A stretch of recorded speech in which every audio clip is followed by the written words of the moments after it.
शिक्षक साथियों एवं प्रिय विद्यार्थियों, सेमीकंडक्टर्स लेक्चर्स श्रृंखला के पार्ट 2 में, जिसका नाम है सेमीकंडक्टर्स पार्ट 2 एनर्जी बैंड्स इन क्रिस्टल, में आप सभी का आत्मीय अभिनंदन। प्यारे बच्चों, इससे पहले हमने सेमीकंडक्टर श्रृंखला के पार्ट 1 में सीखा कि why semiconductors are very important, so important.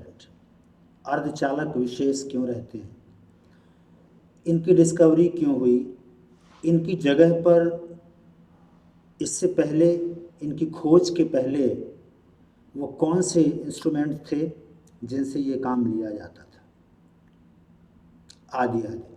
फिर कंडक्टिविटी के आधार पर हमने कंडक्टर, सेमीकंडक्टर व इंसुलेटर में डिफरेंस सीखा। आज के इस टॉपिक में हम बहुत ही इम्पॉर्टेंट बात सीखेंगे कि एनर्जी बैंड्स इन क्रिस्टल, खासकर सेमीकंडक्टर में एनर्जी बैंड्स किस प्रकार से बनते हैं और जो बैंड बनते हैं उन बैंड्स का इलेक्ट्रिकल कंडक्टिविटी में क्या कंट्रीब्यूशन होता है, क्यों इन बैंड्स के बनने के बाद सेमीकंडक्टर खास हो जाते हैं। तो बहुत ही इंटरेस्टिंग टॉपिक है प्यारे बच्चों, चलिए शुरू करते हैं। तो प्यारे बच्चों, आज के इस लेक्चर में हम सीखेंगे एनर्जी बैंड्स इन क्रिस्टल और सेमीकंडक्टर में एनर्जी बैंड्स के अंतर्गत valence band, conduction band and forbidden energy gap, जो बहुत ही महत्वपूर्ण है। इसके बारे में हम बढ़िया विस्तार से समझेंगे और इसके बाद सीखेंगे कि कंडक्टर, सेमीकंडक्टर और इंसुलेटर में क्या डिफरेंस है on the basis of energy bands. Energy bands के आधार पर क्या इसमें डिफरेंस है। तो आज का ये टॉपिक हम सब के लिए बहुत ही महत्वपूर्ण है। थोड़ा सा बच्चों को ये कठिन भी लगता है, लेकिन अगर आप पूरा वीडियो बहुत ही ध्यान से अगर आप ये पूरा वीडियो देखेंगे, मन को एकाग्र रखेंगे, तो बहुत ही आसानी से आपके मानस पटल पर ये चैप्टर अधिरूपित हो जाएगा। तो जैसा कि हम जानते हैं बच्चों कि जो स्वतंत्र परमाणु होता है, आइसोलेटेड एटम, वो न्यूक्लियस के चारों ओर एक निश्चित जो ऑर्बिट्स हैं, सेल हैं, कक्षाएं हैं, कोश हैं, वहाँ पर चक्कर लगाते हैं।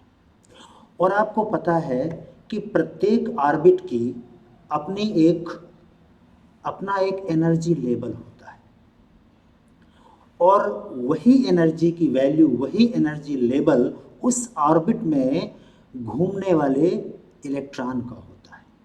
यानी कहने का मतलब ये कि the energy of an electron depends upon the orbit it is revolving इन। माने जो एक आइसोलेटेड एटम है, स्वतंत्र परमाणु है, उसकी एनर्जी उस ऑर्बिट पर डिपेंड करती है जिस पर ये रिवॉल्व करता है। ध्यान दीजिएगा, यहाँ पर आइसोलेटेड एटम से मतलब है स्वतंत्र परमाणु, यानी ऐसा परमाणु जिससे दूसरा कोई अन्य परमाणु अनंत दूरी पर स्थित हो, इनफाइनाइट डिस्टेंस, यानी इसके इलेक्ट्रिक फील्ड में, इसके विद्युत क्षेत्र में कोई और दूसरा एटम नहीं है। आपको पता है एटम में न्यूक्लियस और इलेक्ट्रॉन होते हैं। इलेक्ट्रॉन में नेगेटिव चार्ज, न्यूक्लियस में पॉजिटिव चार्ज। जहाँ चार्ज है वहाँ इलेक्ट्रिक फील्ड है, और जहाँ इलेक्ट्रिक फील्ड है वहाँ इंटरेक्शन है, अट्रैक्शन और रिपल्सन। तो कहने का मतलब ये कि एक आइसोलेटेड एटम की जो एनर्जी है वो कांस्टेंट होती है, और इसका जो an isolated atom has discrete energy levels. इसमें क्या होते हैं, डिस्क्रीट एनर्जी। डिस्क्रीट का मतलब विविक्त, अलग अलग। इसको हम स्ट्रेट लाइन से कंपेयर कर सकते हैं।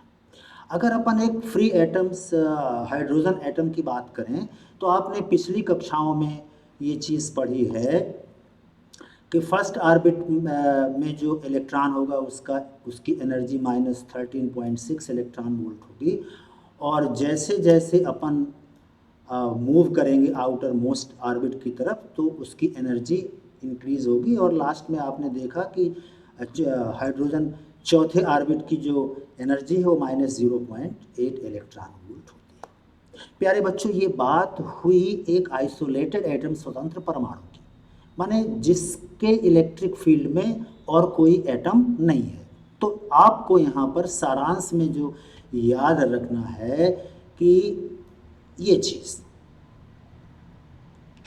आइसोलेटेड एटम में discrete energy levels are present, मतलब फिक्स वैल्यू होती है। अगर फर्स्ट ऑर्बिट में कोई इलेक्ट्रॉन है तो उसमें हर इलेक्ट्रॉन की एनर्जी -13.6 इलेक्ट्रॉन वोल्ट होगी, और अगर थर्ड ऑर्बिट में कोई है तो हर इलेक्ट्रॉन की, जो भी वहाँ इलेक्ट्रॉन होंगे उनकी एनर्जी -1.5 इलेक्ट्रॉन वोल्ट होगी। मैं समझता हूँ यहाँ तक आपको बात समझ में आ गई होगी। आइए, जब हम क्रिस्टल की बात करते हैं, क्रिस्टल बहुत ही महत्वपूर्ण, पहले मैं क्रिस्टल आपको बता दूं कि आखिर ये क्रिस्टल क्या है। अरे भाई, अकेले एटम्स की जब हम बात करते हैं तो वो तो एक कल्पना है। रियल में कभी भी आप किसी भी सब्सटेंस से किसी एटम को अलग नहीं कर सकते। वो आम का पेड़ थोड़ी है कि एक आम तोड़ करके निकाल लिया, एक एटम तोड़ करके निकाल लिया। जनरली ये सारे एटम्स क्रिस्टल के फॉर्म में पाए जाते हैं। क्रिस्टल का मतलब हो गया ग्रुप ऑफ एटम्स, एक एटम्स का समूह जो एक निश्चित मैथमेटिकल ज्योमेट्रिकल फिगर में क्या हो जाते हैं, व्यवस्थित, और उनके और किन्हीं दो एटम्स के बीच की जो डिस्टेंस है वो क्या होती है, फिक्स होती है। तो अगर हम क्रिस्टल की बात करें प्यारे बच्चों, तो क्रिस्टल में एटम फ्री नहीं रहते, क्रिस्टल में एटम फ्री नहीं रहते। ये आप यहाँ पर ध्यान से आप देखो, अगर हम एक सिलिकॉन क्रिस्टल की बात करें, सिलिकॉन, जर्मेनियम या किसी की, तो ये देखिए क्रिस्टल का मतलब atoms come very close. Atoms, ये जो बात बताने जा रहा हूँ ये बहुत ही इम्पॉर्टेंट है कि जब कोई भी दो एटम किसी सब्सटेंस के बहुत पास पास आते हैं, very close, then electrons have some new interactions, नया इंटरेक्शन पैदा हो जाता है। कैसे? अरे भाई, आपका सिलिकॉन की बात करूं मैं, ये देखिए सिलिकॉन के पास ये 1 2 3, मान लीजिए अगर हम इसकी बात करें, सेंटर में जो सिलिकॉन है तो इसके चारों ओर ये सब इलेक्ट्रॉन हो गए। अब ये फ्री थोड़ी हैं, अब इनके आउटर मोस्ट, हर एटम के आउटर मोस्ट ऑर्बिट में जो इलेक्ट्रॉन्स हैं वो आपस में इंटरेक्शन करने के लिए स्वतंत्र हैं, वो एक दूसरे की इलेक्ट्रिक फील्ड को प्रभावित कर रहे हैं, जिसमें से ये दो मेन चीज़ें हैं। इलेक्ट्रॉन विथ नेबरिंग एटम्स, अपने पड़ोसी एटम का जो इलेक्ट्रॉन होगा उससे उसका इंटरेक्शन होगा, और न्यूक्लियस भी है तो न्यूक्लियस से उसका इंटरेक्शन होगा। तो इस इंटरेक्शन की वजह से क्रिस्टल में क्या होता है वो आगे हम सब देखते हैं। तो आपने अभी तक सारांश में सीखा कि in a crystal each atom has unique position. हर क्रिस्टल में, कोई भी क्रिस्टल हो, प्रत्येक एटम की एक यूनिक पोजीशन होती है, फिक्स। जैसे एक भीड़ है तो भीड़ का जो बाहरी आवरण है उसमें हर आदमी के दाएं बाएं अगल बगल आदमियों की जो संख्या है वो फिक्स होगी। उसके बगल में जो है, उसके बगल में जो आदमी होगा उसके पास वो आदमी नहीं होंगे जो पहले वाले के पास थे। मतलब each atom has its unique position, therefore, इसलिए इलेक्ट्रॉन हैज़ यूनिक पोजीशन। भाई इलेक्ट्रॉन कहाँ होगा? एटम में होगा। तो हर इलेक्ट्रॉन की अपनी एक यूनिक पोजीशन होती है क्रिस्टल में, और जब यूनिक पोजीशन है तो an each electron has unique interaction, उसका यूनिक इंटरेक्शन होगा, उसका अपने पड़ोसी एटम के इलेक्ट्रॉन से इंटरेक्शन होगा जो उसके ठीक पड़ोस में होगा। उन न्यूक्लियस से इंटरेक्शन होगा जो उसके ठीक नज़दीक होंगे, पड़ोस में होंगे। तो इससे क्या अंतर आएगा? जब हर इलेक्ट्रॉन का यूनिक इंटरेक्शन होगा, therefore each electron will have different energy levels or state even when they belongs to the same subcell of isolated atom। ये देखिए, किसी भी एटम के वो किसी भी सेल में हो, उस सेल का जो एनर्जी लेवल था अब वो नहीं रहता। उनका एनर्जी लेवल, क्योंकि इंटरेक्शन हो गया, तो इंटरेक्शन के कारण उनका एनर्जी लेवल स्लाइटली चेंज होता है। स्लाइट, बहुत ज़्यादा नहीं, बहुत कम। दरअसल जब दो एटम बहुत क्लोज पास पास आते हैं तो उनके आउटर मोस्ट ऑर्बिट में जो इलेक्ट्रॉन है उनका एनर्जी लेवल डिक्रीज होता है। खैर, अपने को बस केवल यहाँ इतना सारांश में समझना है कि जब दो एटम बहुत पास पास आते हैं तो उनके आउटर मोस्ट ऑर्बिट के इलेक्ट्रॉन्स का एनर्जी लेवल चेंज हो जाता है, स्लाइटली थोड़ा सा चेंज हो जाता है। जो उनका ओरिजिनल एनर्जी था आइसोलेटेड स्टेट में, अब वो नहीं रहता। ये कहानी होती है क्रिस्टल में। अब जब एनर्जी लेवल चेंज होता है तो अब कौन सी कहानी आगे बढ़ती है उसके बारे में आगे अपन सीखते हैं। चलिए एक एग्जाम्पल लेते हैं अपन। सिलिकॉन का अपन एक एग्जाम्पल ले रहे हैं यहाँ पर। और सिलिकॉन सेमीकंडक्टर में एनर्जी बैंड किस प्रकार से बनते हैं, किस प्रकार से ये एनर्जी चेंज होती है क्रिस्टल में इलेक्ट्रॉन की, वो हम सीखेंगे। मान लिया कि कोई सिलिकॉन क्रिस्टल है जो उस क्रिस्टल में total number of n atoms हैं। n एटम का मतलब हो गया, n एक ऑर्डर है, ले लिया n, यहाँ पर n की जो वैल्यू है उसका ऑर्डर है आपका 10 to the power 23 to 10 to the power 24। बहुत बहुत बड़ा अमाउंट है ये। दरअसल एवोगैड्रो नंबर आपने सुना है, 1 मोल इक्वल टू इतने एटम्स होते हैं, 6 इंटू 10 टू द पावर 23। तो n एटम्स ले लिया तो 6 into 10 to the power 23 into n atoms एक क्रिस्टल की अपन एक उदाहरण स्वरूप ले करके आगे जो पूरी प्रोसेस है, जो पूरा चैप्टर है, उसको समझने का प्रयास करेंगे। आपको पता है सिलिकॉन का जो एटॉमिक नंबर है वो होता है 14 और इलेक्ट्रॉनिक कन्फिग्रेशन होता है 284।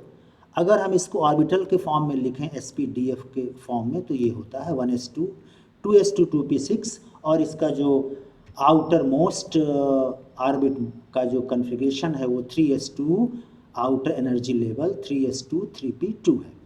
आपको पता है S की जो मैक्सिमम कैपेसिटी है वो 2 और P की क्या होती है 6। तो 2 तो यहाँ पर ये पूरा भरा हुआ है और P इसमें 6 कैपेसिटी है, 2 भरा हुआ है, मतलब 4 खाली है। आइए इस लाइन को बहुत ध्यान से आप समझिएगा। Number of electrons in outer orbit of each silicon atom. Silicon crystal में जो बहुत सारे एटम्स हैं उनमें अगर हम एक एटम की बात करें, ईच सिलिकॉन एटम के आउटर मोस्ट ऑर्बिट में कितने 4 इलेक्ट्रॉन हो गए। 4 का मतलब S में 2, P में 2, 2 2 4 हो गए। चलिए ठीक है भैया। अब क्रिस्टल में कितने टोटल एटम्स हैं, कैपिटल N। तो टोटल नंबर ऑफ इलेक्ट्रॉन्स की अगर हम बात करें, total number of electrons in a crystal, तो क्या हो जाएगा 4n। मैं समझता हूँ बहुत ही आसान है, आप समझ गए होंगे। अरे एक एटम में 4 और टोटल एटम्स कितने हैं n, तो n एटम्स हैं क्रिस्टल में, तो टोटल अब इलेक्ट्रॉन क्या हो गए क्रिस्टल में 4n। आगे देखिए, तो number of outer energy levels available in each silicon atom. जो आउटर मोस्ट ऑर्बिट में अभी मैंने बताया कि S की कैपेसिटी कितनी होती है 2 और P की कितनी होती है 6। तो 6 और 2 8। इसको ध्यान से समझिएगा। अवेलेबल उपलब्ध हैं आउटर एनर्जी लेवल जो हैं, एनर्जी लेवल्स मतलब बहुत छोटे छोटे जो अमाउंट है एनर्जी का, वो लेवल कितने हो गए 8 ईच एटम की अगर हम बात करें। तो outer energy levels available in crystal. अगर हम क्रिस्टल की बात करते हैं, एटम में क्या हो गया 8। इस चीज़ को दिमाग में बैठा लीजिए, एटम की जब बात करेंगे तो 8, और जब क्रिस्टल आ जाएगा तो n से मल्टीप्लाई कर देंगे। तो अवेलेबल जो एनर्जी स्टेट्स हैं या एनर्जी लेवल्स हैं, ऊर्जा अवस्थाएं हैं, वो कितनी हो गई 8n हो गई क्रिस्टल में। अब 8n में अच्छे से इसको आपको समझना है। इस 8n में out of 8n energy levels 4n are filled with electrons। 4n देखिए फील्ड है, s में 2 p में 2, तो 2 2 4 फील्ड हैं और 4 वैकेंट हैं। 4 जो है वो वैकेंट हैं। ये कब की कहानी है? This is the story at 0 kelvin, 0 kelvin temperature पर। यानी इस स्क्रीन में जो मैंने आपको समझाने का प्रयास किया उसका कंक्लूज़न ये है कि सिलिकॉन के हर क्रिस्टल में प्रत्येक एटम के आउटर मोस्ट ऑर्बिट में 8n एनर्जी लेवल हैं, जिनमें से 4n फील्ड हैं और 4n वैकेंट। अब आगे की जो स्टोरी है, this is very very important. अब अपन यहाँ पर इस स्क्रीन में जानेंगे जो बेहद, जो बहुत ही महत्वपूर्ण स्क्रीन है ये, कि एनर्जी बैंड सॉलिड में किस टाइप से बनते हैं, कैसे बनते हैं। तो पहले मैं इस डायग्राम को समझाने के पहले आप सभी से चाहूँगा कि कृपया अपना कंसंट्रेशन बना लें, ज़बरदस्त कंसंट्रेशन, क्योंकि ये ग्राफ जो हमारा तजुर्बा है 28-30 वर्षों का पढ़ने और पढ़ाने का, तो मुझे लगा कि ये ग्राफ समझने में बच्चों को दिक्कत आती है। तो ये ग्राफ है बच्चों जिसमें ये आपकी एक्स एक्सिस है और ये आपकी वाई एक्सिस है। एक्स एक्सिस में हम ये एग्जाम्पल ले रहे हैं सिलिकॉन का, सिलिकॉन या जर्मेनियम, कोई भी सेमीकंडक्टर हो गया। तो एक्स एक्सिस में किन्हीं दो क्रिस्टल के किन्हीं दो एटम्स के बीच की ये डिस्टेंस रिप्रेजेंट एक्स एक्सिस में। तो जब हम यहाँ जाएंगे from left to right, from left to right, तो इसको आपको समझना है कि डिस्टेंस इंक्रीज हो रही है, डिस्टेंस बिटवीन टू एटम्स। और जब उल्टा अपन चलेंगे, उल्टा चलने का मतलब ये ऐसे यूँ, तो इंटर एटॉमिक स्पेसिंग जो आर है, दो एटम के बीच की जो डिस्टेंस है वो डिक्रीज हो रही है जब राइट टू लेफ्ट अपन चलेंगे। और वाई एक्सिस पर आपको पता ही है कि जब अपन नीचे से ऊपर अपन चलेंगे तो एनर्जी इंक्रीज होगी, और जब अपन ऊपर से नीचे आएंगे तो एनर्जी डिक्रीज होगी। क्लियर? आइए, ये जो आपको यहाँ पर दिख रहा है 1 2 3, ये आयन कोर स्टेट है, एटम है, एटम। यहाँ तक ये जो आपका पूरा एरिया है, यहाँ तक आयन कोर स्टेट कहलाती है। और इसमें ये देखिए फर्स्ट ऑर्बिट, सेकंड और थर्ड, इनमें अगर अपन जो जो अपन यहाँ चलते हैं कहाँ, फ्रॉम राइट टू लेफ्ट, मतलब दो एटम के बीच की डिस्टेंस को अपन डिक्रीज करते हैं। ध्यान रखिएगा, हम यहाँ पर दो एटम के बीच की डिस्टेंस को डिक्रीज करेंगे जब, तब क्रिस्टल का फॉर्मेशन होता है। तो ये आपका आइसोलेटेड स्टेट हो गया जो मैं बात कर रहा हूँ यहाँ पर। और जो ये आउटर, जो भी यहाँ पर काम होगा ये आउटर मोस्ट ऑर्बिट में होगा। बाकी जो अंदर की जो ये ऑर्बिट्स हैं, यहाँ के इलेक्ट्रॉनों की सेहत में कोई अंतर नहीं पड़ता। ठीक है, तो ये देखिए इसका एनर्जी लेवल फिक्स, ये फिक्स। ये जब अपन पहुँच जाएंगे कहाँ, एटम से क्रिस्टल, एटम से क्रिस्टल, तो ये जो 1s2 2s2 2p6, यहाँ की जो डिस्टेंस है, जो डिस्क्रीट एनर्जी लेवल था उसमें कोई डिफरेंस नहीं आया, बराबर रहा। जो कुछ भी होगा सब यहाँ पर होगा। आइए देखते हैं कैसे।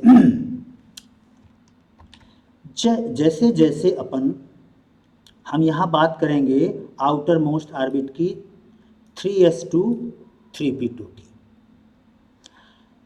जब ये इंटर एटॉमिक स्पेसिंग r की value is greater than r3, मतलब ये एरिया, तो ये देखिए 3s2 और 3p2 एनर्जी लेवल्स जो इसमें इलेक्ट्रॉन है, 3p2 में ये 2 और 3s2 में 2, इनका जो एनर्जी सेपरेशन था वही ज्यों का त्यों है। मतलब इनकी जो एनर्जी स्टेट है 3s2 एंड 3p2 ये अनइफेक्टेड है, कोई भी इनकी एनर्जी लेवल में कोई भी इफेक्ट नहीं आया, प्रभावित नहीं हुई। बच्चों जैसे ही हम यहाँ पर पहुँचते हैं, थोड़ा सा ध्यान से आप देखिएगा, ये मतलब जो R की वैल्यू है between R2 and R3 separation, तो यहाँ भी आप देखिए कि जो इसका एनर्जी स्टेट है वो सेपरेट है, अलग अलग। ये देखिए यहाँ पर when separation R equal to R2, जब यहाँ अपन पहुँच गए तो अपन ने देखा कि अब 3p2 स्टेट और 3s2 स्टेट में जो इलेक्ट्रॉन्स हैं वो उनकी जो एनर्जी है, उनका जो इंटरेक्शन है वो यहाँ से एक दूसरे को प्रभावित करना चालू हो गया। इसके दो एनर्जी स्टेट हो गए। ये देखिए यहाँ से स्प्लिटिंग चालू हो गई, ये हो गया स्प्लिट, ये हो गया स्प्लिट, ये हो गया स्प्लिट और ये हो गया स्प्लिट। मतलब इनकी जो एनर्जी थी 3p2 के इलेक्ट्रॉन्स की जो एनर्जी थी अब वो नहीं रही, 3s2 में जो थी एनर्जी स्टेट वो नहीं रही। यहाँ से ये स्प्लिट हो गया, स्प्लिट मतलब जो गैप था 3s2 एंड 3p2 के बीच में, वो गैप अब वैनिश हो रहा है। आप जरा ध्यान से समझिएगा, जैसे ही अपन यहाँ पर पहुँचते हैं,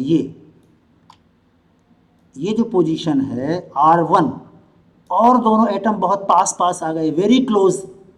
तो when R equal to R1, तो ये देखिए अब यहाँ पर 3p2 में एनर्जी लेवल में कौन से इलेक्ट्रॉन थे और 3s2 में कौन से इलेक्ट्रॉन थे, उसको पहचान कर पाना अब मुश्किल काम हो गया। देखिए ये पूरा मिक्सअप हो गया। अब ये 6n यहाँ पर स्टेट थे और ये 2n स्टेट थे जो अभी अलग अलग थे।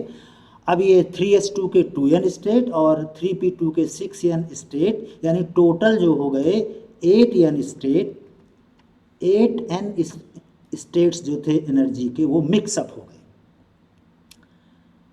यानी इनमें जो एक गैप था वो गैप वैनिश हो गया, ख़त्म हो गया। अब इसके बाद ज़रा समझिए, जैसे ही ये यहाँ पर पहुँचेंगे और अपन कम कर रहे हैं और कम कर दिया, तो when R equal to R0, R0 का मतलब this distance is known as equilibrium distance, साम्य अवस्था दूरी, मतलब फिक्स हो गई, अब इससे कम डिस्टेंस नहीं हो सकती। तो देखिए फिर से यहाँ पर अब जो इलेक्ट्रॉन थे वो फिर से यहाँ पर एक गैप बन गया, गैप मतलब। और ये सारी प्रक्रिया में ये भी आप जान लीजिए कि जो इलेक्ट्रॉन्स थे उनका जो एनर्जी है वो डिक्रीज हो रही है। और आपको पता है कि इलेक्ट्रॉन कहाँ रहना चाहता है, लोअर एनर्जी स्टेट पर। तो ये देखिए ये गैप बन गया और इस गैप में ये नीचे वाला जो पार्ट, ये जो चारों फील्ड एनर्जी स्टेट थे वो नीचे आ गए और ये जो 4 वैकेंट थे, फिर से आप सुन लीजिए, ये लोअर एनर्जी स्टेट में चारों इलेक्ट्रॉन नीचे आ गए और ये अपर एनर्जी स्टेट जो है ये खाली रह गया। यानी ये 4n स्टेट्स वैकेंट रह गए और यहाँ पर 4n स्टेट्स आपके फिल हो गए और ये दोनों के बीच में एक गैप बन गया और इस गैप का नाम हो गया फॉरबिडन एनर्जी गैप, वर्जित ऊर्जा अंतराल। मतलब इलेक्ट्रॉन यहाँ रह ही नहीं सकता, इलेक्ट्रॉन के लिए ये खाई है, इलेक्ट्रॉन या तो यहाँ पर रहेगा और या तो यहाँ पर रहेगा। तो ऊपर वाला जो एनर्जी लेवल्स का ग्रुप है, थोड़ा सा ध्यान दीजिएगा, बहुत सारे एनर्जी लेवल्स जिसमें बहुत ही कम डिफरेंस है, वेरी माइन्यूट, बहुत ही कम डिफरेंस है, तो उनका जो ग्रुप है वो बैंड कहलाता है, एनर्जी बैंड। तो ऊपर जो ये वैकेंट आपका हो गया, इसका नाम आगे अपन पढ़ेंगे कंडक्शन बैंड। और ये जो बीच का एरिया है, इलेक्ट्रॉन के लिए मौत का कुआं, इलेक्ट्रॉन यहाँ रह ही नहीं सकता, इसीलिए इसका नाम है फॉरबिडन एनर्जी गैप। और तो और नीचे का जो पार्ट है इसको बोलते हैं वैलेंस बैंड, क्योंकि यहाँ पर जो आउटर मोस्ट ऑर्बिट के इलेक्ट्रॉन हैं, जिनको वैलेंस इलेक्ट्रॉन के नाम से भी आप जानते हैं, क्योंकि वही केमिकल रिएक्शन में पार्टिसिपेट करते हैं, तो वो सारे इलेक्ट्रॉन यहाँ पर आ गए।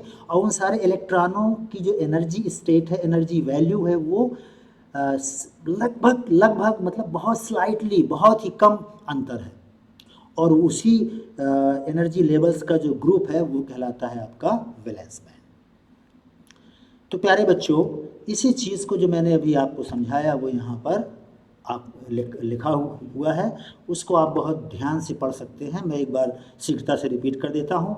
R is greater than R3, तो n एटम्स रिमेन्स अनइफेक्टेड। जब R की जो वैल्यू है वो R2 R3 के बीच में आ गई तब भी अनइफेक्टेड। अभी मैंने समझाया था when R equal to R2, when R equal to R2 कहने का मतलब ये देखिए, R इक्वल टू R2 का मतलब ये यहाँ पर गेट अफेक्टेड, यहाँ से अफेक्टेड होना चालू हो गया। अब इससे जैसे अपन डिस्टेंस डिक्रीज करेंगे उतना ज़्यादा ये इनकी जो एनर्जी स्टेट है वो अफेक्टेड होगी। तो वही चीज़ यहाँ पर लिखी है, जब R की वैल्यू R1 और R2 के बीच में होगी तो 3s and 3p energy levels get affected and each electron does not have separate state, but we get 2n very close energy levels for 3s and 6n very close energy levels for 3p. As a result, मैंने बताया था वो gap खत्म वहाँ पर हुआ था। The energy gap between 3s and 3p levels starts vanishing, vanish होना चालू, समाप्त होना चालू हुआ, and the group of these very close energy levels is called energy band. फिर मैंने अभी आपको समझाया प्यारे बच्चों, डायग्राम में फिर से रिपीट कर रहा हूँ शीघ्रता से। When R equal to R1, तो आपने देखा ही था कि 3 and 3p लेवल्स बिकम्स 0, मतलब गैप क्या हो गया, ख़त्म। अब यहाँ पर टोटल 8n एनर्जी लेवल्स आ गए, और आप यहाँ पहचान नहीं कर पा रहे थे कि कौन सा इलेक्ट्रॉन 3s ऑर्बिट का है और कौन सा इलेक्ट्रॉन 3p ऑर्बिट्स का है। यानी टोटल 8n एनर्जी लेवल्स आपको दिखेंगे, और 8n में से दिखेगा आपको कि भैया 4n स्टेट भरे हैं और 4n खाली है। और when R equal to R0 equilibrium state, तो यहाँ पर फिर से एक गैप बन जाएगा, और गैप में वो सारे इलेक्ट्रॉन एक पास आ जाएंगे लोअर एनर्जी में, लोअर एनर्जी स्टेट में, और एक पूरा क्या हो जाएगा, खाली। तो जहाँ पूरा भरा हुआ है उसका नाम दे दिया वैलेंस बैंड, जिसकी एनर्जी EV, और जो सबसे ऊपर खाली था उसका नाम दे दिया कंडक्शन बैंड, और एनर्जी को रिप्रेजेंट कर दिया EC से, और दोनों बैंड के बीच में जो गैप था उसे बोल दिया फॉरबिडन एनर्जी गैप, वर्जित ऊर्जा अंतराल। यानी ये इलेक्ट्रॉनों के लिए यहाँ पर एंट्री अलाउ नहीं है, यहाँ इलेक्ट्रॉन रह ही नहीं सकता, या तो वैलेंस बैंड में रहेगा या तो कंडक्शन बैंड में रहेगा। बच्चों, अब इसको अपन सारांश में समझ लेते हैं कि इस प्रकार से क्रिस्टल फॉर्मेशन के बाद में हम सेमीकंडक्टर की अगर बात करें तो वहाँ पर 3 टाइप के बैंड, सेमीकंडक्टर हो या कंडक्टर हो या इंसुलेटर हो, सभी में ये बैंड बनते हैं, जिनका मतलब दुनिया संसार के सारे सब्सटेंस में। यहाँ आगे अपन बात करेंगे सेमीकंडक्टर की। चलिए ठीक है, तो अपन वैलेंस बैंड की बात कर लेते हैं। अगर हम वैलेंस बैंड की बात करें तो ये है आपका valence band. Range of energies possessed by valence electron in a crystal is called valence band. इसकी दूसरी जो खासियत है, it contains valence electron. Valence का मतलब वही आउटर मोस्ट ऑर्बिट वाले जो इलेक्ट्रॉन थे वो सब आ गए यहाँ पर, एक बैंड हो गया। ये बैंड का मतलब एक स्ट्रिप, ये जहाँ पर बहुत सारे energy levels, energy state lines present है।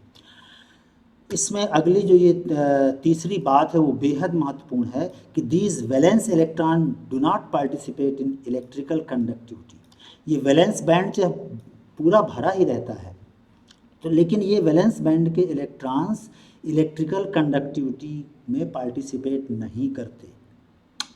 केवल और केवल इलेक्ट्रिक फ्लो के लिए, विद्युत धारा प्रवाह के लिए आपको जैसे कि पता है free electrons are responsible. Free electron, स्वतंत्र इलेक्ट्रॉन, छुट्टा आवारा इलेक्ट्रॉन, जो यहाँ कंडक्शन बैंड में आगे अपन देखेंगे, तो मतलब जिस सब्सटेंस में फ्री इलेक्ट्रॉन होंगे वही इलेक्ट्रिसिटी का अच्छा कंडक्टर होता है। तो ये गैप आपका बीच में जो हुआ गैप, फॉरबिडन एनर्जी गैप, तो ये कंडक्टर तब बन सकता है जब वैलेंस बैंड के इलेक्ट्रॉन्स ये फॉरबिडन एनर्जी गैप को क्रॉस करके जब कंडक्शन बैंड में पहुंचेंगे, जो कहानी आगे अपन पढ़ेंगे, तब ये कंडक्शन संभव होता है। तो ये था वैलेंस बैंड। अगला अपन देखते हैं कंडक्शन बैंड। कंडक्शन बैंड ये जो सबसे ऊपर दिख रहा है आपको, the band above valence band is called conduction band. भाई वैलेंस बैंड के ऊपर होगा, ध्यान रखना, और वैलेंस बैंड और कंडक्शन बैंड के बीच में फॉरबिडन एनर्जी गैप होगा। द एनर्जी पॉसेस्ड बाय, देखिए वहाँ पर था the energy possessed by valence electron in a crystal, वो था वैलेंस बैंड, और यहाँ the energy possessed by free electrons in a crystal. Free electron की वजह से जो एनर्जी पॉसेस्ड होती है इस कंडक्शन बैंड में। अगली जो इसमें इंपॉर्टेंट बात है याद रखने लायक, इलेक्ट्रॉन्स में are may not exist here. Electron या तो यहाँ रह भी सकते हैं, एग्जिस्ट कर सकते हैं, या नहीं भी कर सकते। मेटल होगा भयानक, यहाँ बहुत सारे फ्री इलेक्ट्रॉन होंगे। इंसुलेटर होगा बिल्कुल नहीं होंगे। सेमीकंडक्टर होगा थोड़ा बड़ा होंगे। Conduction band electrons are responsible for electrical conductivity. इसको मैंने बार बार आपको समझाया कि ये कंडक्शन बैंड सबसे ऊपर होता है, सबसे ऊपर क्रिस्टल में, और इसमें जो इलेक्ट्रॉन मौजूद होंगे वही इलेक्ट्रॉन ही रिस्पॉन्सिबल होते हैं या कैपेबल होते हैं या क्षमता रखते हैं विद्युत धारा प्रवाहित करने के लिए। प्यारे बच्चों, ये बीच में जो होता है फॉरबिडन एनर्जी गैप EG, इसके बारे में जान लेते हैं। इलेक्ट्रॉन्स इन वैलेंस बैंड में गेन एनर्जी। वैलेंस बैंड में जो इलेक्ट्रॉन है वो अगर हम उन्हें किसी एक्सटर्नल मींस बाहरी साधन से एनर्जी दें तो ये this electron jump to conduction band, मतलब ये फॉरबिडन एनर्जी गैप को क्रॉस करके कहाँ पहुँच जाएगा, कंडक्शन बैंड में। तो some energy levels in between valence band and conduction band for electrons, these energy levels are together known as forbidden energy gap. अब भैया कंडक्शन बैंड में वैलेंस बैंड से इलेक्ट्रॉन जाने के लिए जो नाला है, फॉरबिडन एनर्जी गैप, जो गैप है जिसकी एनर्जी क्या है, EG है, तो जब EG के बराबर या उससे अधिक एनर्जी मिलेगी वैलेंस बैंड के इलेक्ट्रॉन को, तब वो कंडक्शन बैंड में जंप करके पहुंच सकता है या पहुंचते भी हैं, और वही इलेक्ट्रॉन इलेक्ट्रिकल कंडक्शन के लिए रिस्पॉन्सिबल होते हैं। आगे अपन इसको देखेंगे। अब इसमें जो फॉरबिडन एनर्जी गैप है, इस गैप को फिनिश करने के लिए ये होता है EC minimum minus EV maximum, माने कंडक्शन बैंड के एनर्जी इलेक्ट्रॉन की मिनिमम एनर्जी में से माइनस कर दें वैलेंस बैंड के इलेक्ट्रॉन की मैक्सिमम एनर्जी, वो आपका फॉरबिडन एनर्जी गैप के बराबर होगा। आइए बच्चों, अपन सीखते हैं इंसुलेटर, सेमीकंडक्टर और कंडक्टर में क्या डिफरेंस है on the basis of forbidden energy gap और एनर्जी बैंड। ये देखिए, अगर हम इंसुलेटर की बात करें, तो यहाँ का जो बैंड गैप है, फॉरबिडन एनर्जी गैप की वैल्यू होती है लगभग 6 इलेक्ट्रॉन वोल्ट। डायमंड ले लेते हैं अपन example. It has to heated at high temperature to excite valence band electron to conduction band, मतलब बहुत ज़्यादा, मतलब इतना भयानक, ये बहुत ज़्यादा एनर्जी होती है और इसको इतना एनर्जी नहीं दी जा सकती। तो वैलेंस बैंड के इलेक्ट्रॉन फॉरबिडन बैंड गैप को पार करके कंडक्शन बैंड में नहीं पहुंच सकते।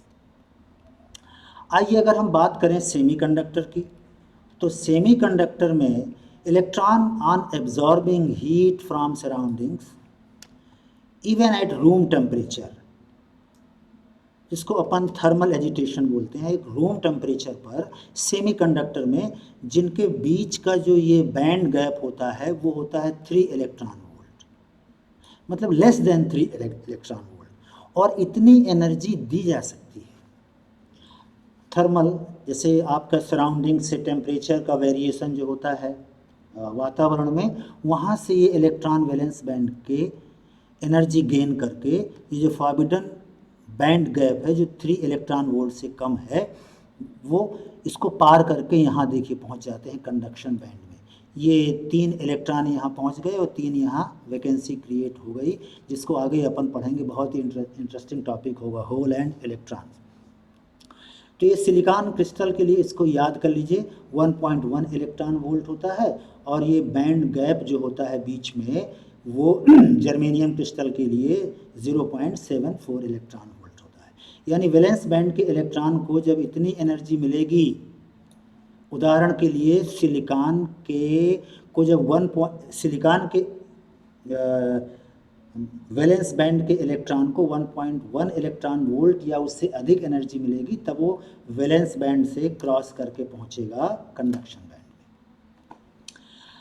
अब ये कंडक्टर की कहानी अपन देख लेते हैं बेटा। ये कंडक्टर्स में जो आपका ये होता है band gap, forbidden energy gap, ये लगभग 0 इलेक्ट्रॉन वोल्ट होता है।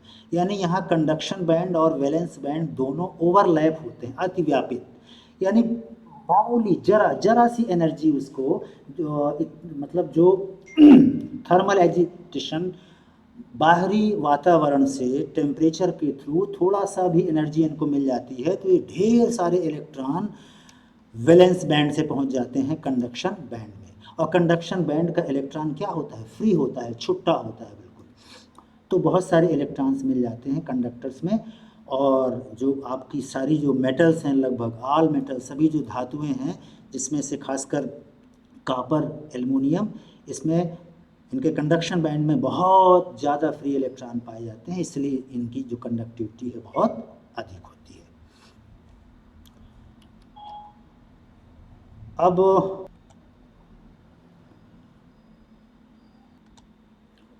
तो प्यारे बच्चों, आज के लेक्चर में बस यहीं तक। आपकी समस्याएं व आपके बहुमूल्य सुझाव सादर आमंत्रित हैं।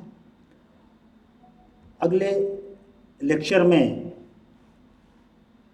आपकी और हमारी मुलाकात सेमीकंडक्टर पार्ट 3 में फिर से होगी, जिसमें हम बहुत ही इम्पॉर्टेंट जो टॉपिक है इसका, सेमीकंडक्टर का अगला पार्ट, इंट्रिंसिक और एक्सट्रिंसिक सेमीकंडक्टर्स, शुद्ध और अशुद्ध अर्धचालक, एंड वेरी इम्पॉर्टेंट, बहुत ही इम्पॉर्टेंट अगला लेक्चर होने वाला है, concept of electron and hole. कैसे अभी आपने देखा कि मेटल वगैरह में केवल इलेक्ट्रॉन रिस्पॉन्सिबल होते हैं विद्युत धारा प्रवाह के लिए, और यहाँ पर हम देखेंगे सेमीकंडक्टर में कि 2 टाइप के जो पार्टिकल्स हैं, इलेक्ट्रॉन और दूसरा होल। होल जो आगे अपन सीखेंगे, रियल में कोई पार्टिकल नहीं, एक वैकेंसी है, तो इलेक्ट्रॉन और होल का कंसेप्ट सीखेंगे। तब तक के लिए धन्यवाद, जय हिंद।